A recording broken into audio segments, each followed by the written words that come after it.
किसान साथियों राम राम। आशा और उम्मीद करता हूं कि आप सब ठीक ठाक हो। साथियों, आज हम चर्चा करने जा रहे हैं जीरा, धनिया और हल्दी के ऊपर। और ये चर्चा इसलिए करना ज़रूरी है कि हमारे इस किसानी चैनल के साथ मसालों की खेती करने वाले अनेक किसान जो है जुड़ चुके हैं। उनकी ये मांग है कि आने वाले समय के अंदर जीरा, धनिया और हल्दी के क्या स्थिति रहने वाली है। साथियों, इस बारे में आपको पूरा विश्लेषण बताने जा रहा हूं। आप गौर से सुने और पूरा सुने ताकि आपको इन तीनों चीज़ों के बारे में ठीक ठाक से पता चले। इसके साथ साथ मैं आपको यह भी बात बता देना चाहता हूं कि यदि हर फसल किसी भी प्रकार की जानकारी यदि आप लेने के इच्छुक है तो आप चैनल को सब्सक्राइब करें, सामने वाली घंटी का बटन दबाएं और अपने दोस्तों तक शेयर जरूर करें ताकि उन्हें भी इन बातों का पता चले। साथियों, सबसे पहले हम बात करते हैं हल्दी की।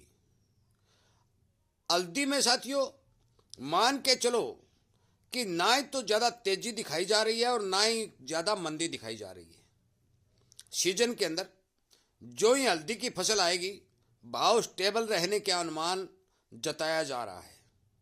मौके पर हल्दी ने 16,000 रुपये तक का हाईएस्ट बनाया, परंतु 13,000 के इर्द गिर्द इसके भाव चल रहे।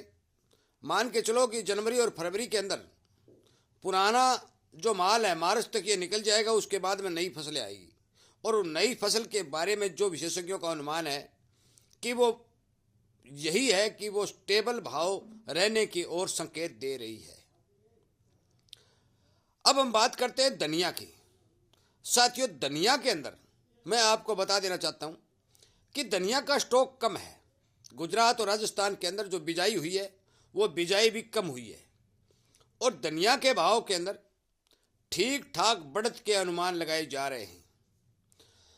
यदि विशेषज्ञों की माने तो उनका अनुमान है कि 8500 और 9,000 रुपये के करीब धनिये के भाव सीजनली बनने वाले हैं। साथियों, डिमांड ठीक ठाक चल रही है, बिजाई कम है, स्टॉक घट चुका है। ये धनिया की सिचुएशन है। अब बात करते हैं जीरा की। साथियों, जीरे ने एक बहुत बड़ा रिकॉर्ड कायम कर लिया है और ये एक साबित कर दिया है कि जिस तरह से ग्वार के अंदर धुआंधार तेजी चली उसी तरह जीरे ने भी अपना रूप दिखाया और ये एक ऐसी आइटम बन गई कि कोई भी किसान को यदि हम ये कह दें कि ये भाव नहीं हो सकता तो वो बात हजम नहीं होती। क्यों नहीं होती? कि जो चीज़ 60,000 तक चली जाए और उसके बाद उसके अंदर मंदा आए तो मान के चलो कि उसका स्टॉक देश के अंदर बढ़ना तय है और आगे आने वाले समय में कभी भी ऐसी सिचुएशन नहीं आएगी कि देश के अंदर जीरे का स्टॉक नहीं है। क्योंकि वो आज ग्वार के ऊपर आप देख ही रहे कि ग्वार के अंदर आने वाले चाहे 50 साल टप निकल जाना, परंतु ऐसा कभी नहीं होगा कि स्टॉक निकल जाता है। स्टॉक रहेगा ही रहेगा क्योंकि इसने एक बार हाईएस्ट भाव बना दिए। अब इसकी हर आदमी को ये चाहना होगी कि हो सकता है कि इतने भाव बन जाएं। साथियों, जीरे की फसल अच्छी है, बिजाई भी भाव को देखते हुए किसानों ने अच्छी की और मौके के ऊपर किसानों के पास या व्यापारियों के पास जीरे का स्टॉक भी ठीक है। इसलिए बाजार के जानकारों का ये बात कहना है कि इसके भाव 23-24, 22-23-24 के इर्द गिर्द घूमते रहेंगे। इसमें ज़्यादा तेजी का अनुमान नहीं है। साथियों, जो रिपोर्टें निकल के आ रही है वो मैं आपको बता रहा हूँ। आप ये मत समझ लेना कि ताऊ जी ये बात कह दी तो ये पक्की है। कोई भी व्यापारी व्यापार करे, किसान अपने घर में ना स्टॉक करके रखे तो वो अपने विचार से, ये बात मैं सदा ही कहता हूँ कि आप बाजार पर नज़र रखिए, हर एक विशेषज्ञ से बात करिए, कितना स्टॉक है, कितनी मांग है, कौन से देश में कितना जा रहा है, कौन से देश में कितनी पैदा है। इन सब बातों का ध्यान रख करके अपने घर में स्टॉक कीजिए और इन बातों का ध्यान रख कर ही अपने माल की बिक्री कीजिए।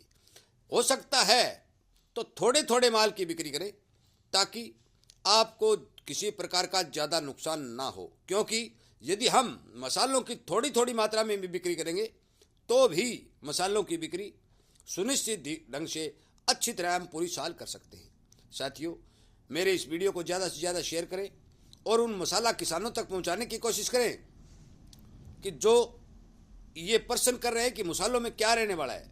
साथियों, मैंने तीनों ही चीज़ों की आपको सिचुएशन बताई, जो विशेषज्ञों की राय है, जो बाजार में काम करने वाले हैं,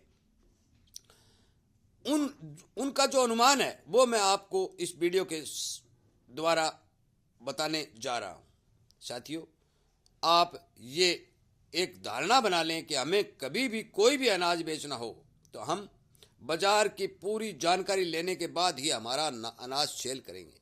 इसलिए कृपया करके मेरी बात पर ध्यान दें, हर किसान तक इस वीडियो को पहुंचाएं और हो सकता है तो उन ज़रूरतमंद किसानों तक ज़रूर पहुंचाएं जो जीरा, धनिया और हल्दी का स्टॉक कर रखें।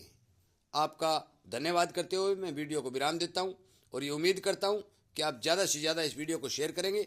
आगे भी जो भी जीरा, धनिया और हल्दी के बारे में मेरे पास इनपुट निकल के आएंगे, मैं आपको फ़ौरन वीडियो के माध्यम से पहुंचाने की कोशिश करूंगा।